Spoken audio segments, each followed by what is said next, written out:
Hey folks, how y'all doing? Tom, what do you got going on here today? So this is a French fry maker, folks. And this is from our good friends over at VEVOR, folks. Check out VEVOR.com. You can spend hours looking at all the stuff they have and a lot of great deals out there. And everything they've got is very well built, very heavy duty. And that's what we're gonna be taking a look at today is this French fry cutter. And it's got a whole bunch of different things. We went all out and got some different size blades. We even got one that's got for coring apples. That's pretty cool. But we're just going to be trying out the French fries for some potatoes today. Take a look at it online. Give you a look-see. All right, so like I told you, VEVOR.com. I mean, they've got not just restaurant equipment there. They got a whole bunch of other stuff in there. And their base unit here is $65. Comes with the 3/8, but if you go all out like we did, it's another $25, and I'll give you the 1/2 inch to 3/8 and a 1/4 inch. And I wasn't expecting the apple core, so I don't know if that's just something that they're throwing in. But you can see it's a commercial food stuff. And there's some 304 stainless steel in the blades. The rest of it is sturdy, made out of aluminum. Easy to clean and easy to use, and that's what we're going to do next. We're going to show you how easy it is. All right, remember what I always say: if I can do it, so can you. Look at that.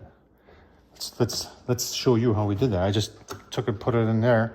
It's got some pretty decent leverage on there, and you just go like this, boom, and you got, look at the French fries. Oh my gosh, super simple. One more. This is kind of fun. Just like that. Pretty cool, folks. What's up? Let's make some. So we switched out the cutters here. Put the 1/2 inch in. You got 2 thumb screws to take out to replace that. Remember, wash all this stuff up, and then these just slide in.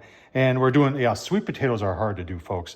And you can see I already did some already, but it takes a little bit of oomph in order to get your sweet potato through there, just like that. Look at that. So we're gonna do some sweet potato fries and some regular fries. And you know what? As we're doing that, I'm going to put the core on and we're going to try an apple. All right, so having an apple core, that's pretty cool too. I wasn't expecting that. And your apple core thing fits on just like that. I've never used this before, so let's find out together, shall we? Okay. And there's your core. And there's your apple slices. Okay. Now we're going to make some French fries. All right, there it is, folks. I tell you what. Made some French fries out of them. We put them in the microwave first, get them soft, and then just a tad bit of oil and some seasoning on the air fryer went, and they were delicious. So making up the rest of them right now, but check out VEVOR.com, folks. For $65, like I said, if you want to get the extra ones, all the extra cutters, including the apple core, which was pretty cool. It's about another $25. Check it out, VEVOR.com. Tom Horsman at YouTube, thumbs up, leave a comment, and as always, thanks for watching.